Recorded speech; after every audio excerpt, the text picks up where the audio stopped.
నిజమైన గురువు అనే బేతాళ కథ చెప్పుకుందాం. పట్టు వదలని విక్రమార్కుడు చెట్టు వద్దకు తిరిగి వెళ్ళి చెట్టుపై నుంచి శవాన్ని దించి భుజాన వేసుకుని ఎప్పటిలాగే మౌనంగా శ్మశానం కేసి నడవసాగాడు.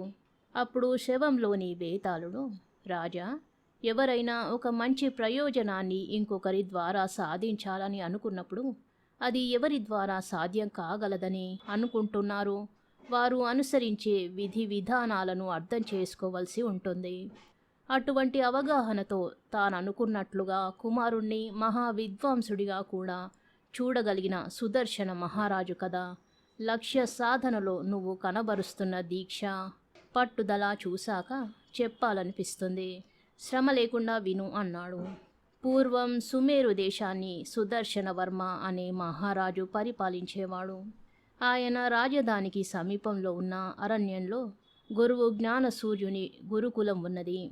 అక్కడ విద్యాభ్యాసం చేసిన వాళ్ళందరూ ఉద్దండ పండితులై దేశ దేశాల్లో పేరు ప్రఖ్యాతులు గడించారు.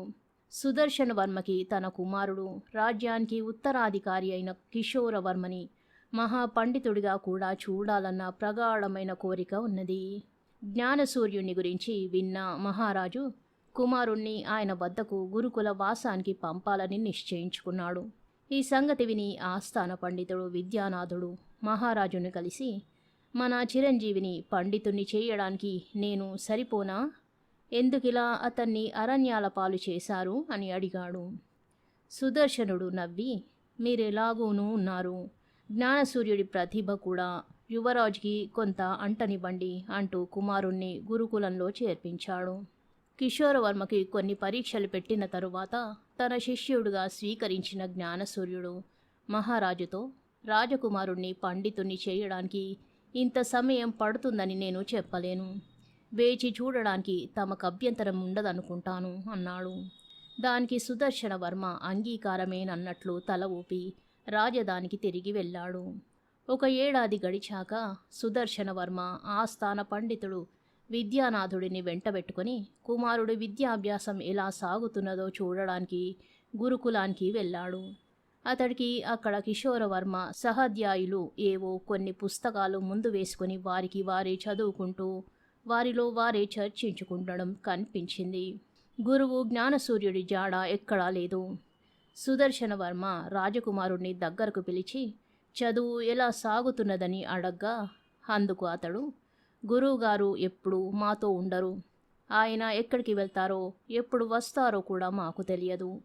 అయితే అప్పుడప్పుడు వచ్చి ఈ పుస్తకాలు మా ముందుంచి చదువుతూ ఉండమని చెప్పి వెళ్ళిపోతారు అన్నాడు.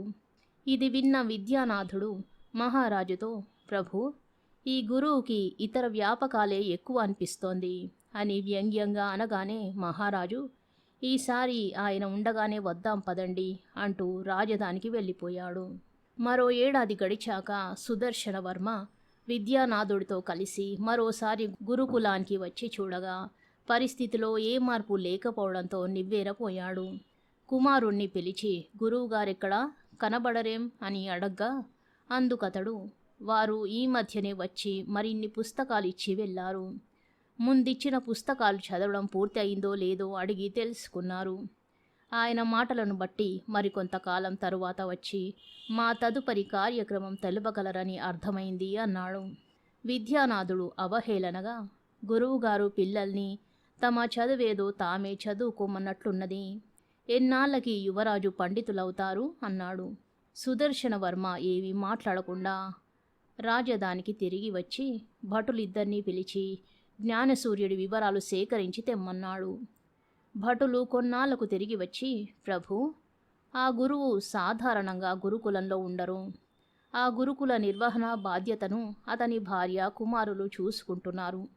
గురువు మాత్రం అరణ్యంలోని ఓ మారుమూల ప్రదేశంలో తాను నిర్మించుకున్న ఒక కుటీరంలో ఎప్పుడూ ఏదో గ్రంథ పఠనంలో నిమగ్నుడై ఉంటాడు. అప్పుడప్పుడు గురుకులానికి వచ్చి చూసి పోతుంటాడు అన్నాడు.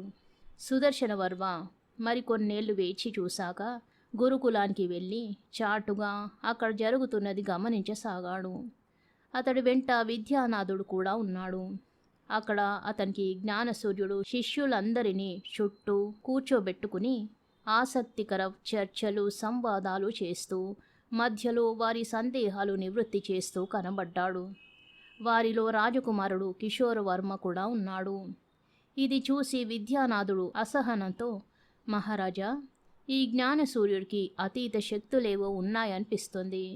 కాకపోతే శిష్యులకి 10 నిమిషాలైన పాఠాలు చెప్పక తానే ఎక్కడో మారుమూలకు పోయి ఎవరికంటా పడకుండా ఏదో చదువుకుంటూ రోజుల తరబడి పట్టించుకోకున్నా ఇతడి శిష్యులకి ఈ స్థాయి ఎలా వచ్చింది అని ప్రశ్నించగా సుదర్శనవర్మ విద్యానాథుణ్ణి, మీరు అనుకున్నట్లు జ్ఞానసూర్యుడికి ఎలాంటి అతీత శక్తులు లేవు. ఈయనొక గొప్ప గురువు. అతని బోధన పద్ధతులు అపూర్వం. ఎదుటపడి అభివాదం చేద్దాం రండి అన్నాడు.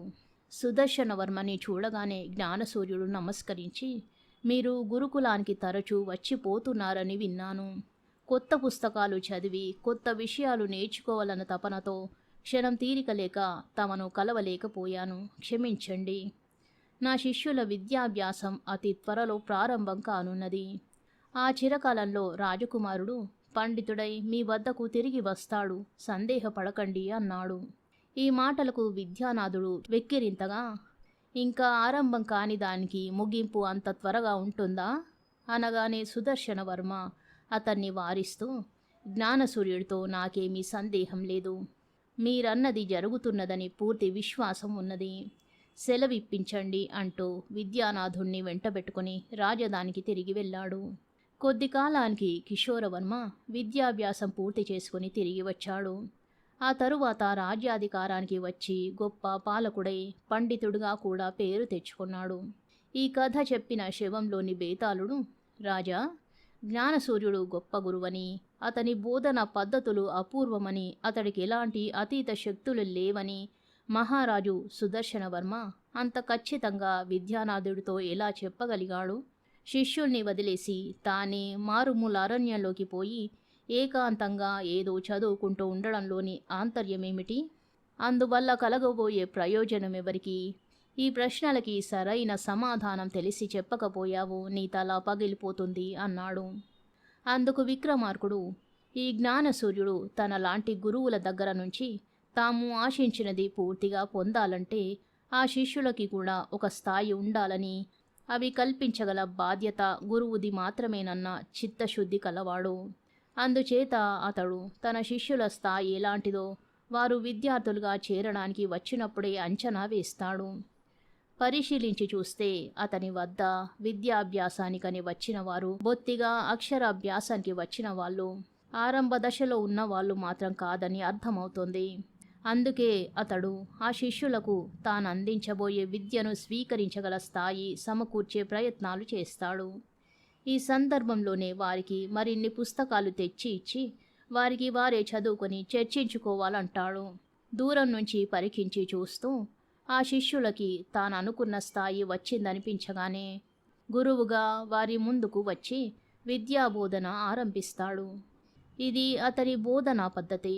అందుచేత అతడు అసలు విద్యాభ్యాసం ప్రారంభం కానున్నదని సుదర్శనవర్మకు తెలియజేశాడు. జ్ఞానం ప్రవాహం లాంటిదని, గురువు అన్నవాడు తన పరిజ్ఞానాన్ని, పాండిత్యాన్ని నిరంతరం మెరుగుపరుచుకోవాలన్న ఉద్దేశంతోనే అతడు ఈలోగా ఏకాంతంగా కూర్చొని ఎన్నో కొత్త విషయాలు అధ్యయనం చేస్తాడు. గురువుకే కాక శిష్యులకు కూడా అందువల్ల ఎంతో ప్రయోజనం ఉన్నది కదా. అంత స్వయంగా చూశాక జ్ఞానసూర్యుడు గొప్ప గురువు అన్న సంగతిని సుదర్శనవర్మకి పూర్తిగా అర్థమైంది అన్నాడు. రాజుకు ఈ విధంగా మౌనభంగం కలగగానే బేతాళుడు శవంతో సహా మాయమై మళ్ళీ చెట్టెక్కాడు. కథ సమాప్తం. శుభం.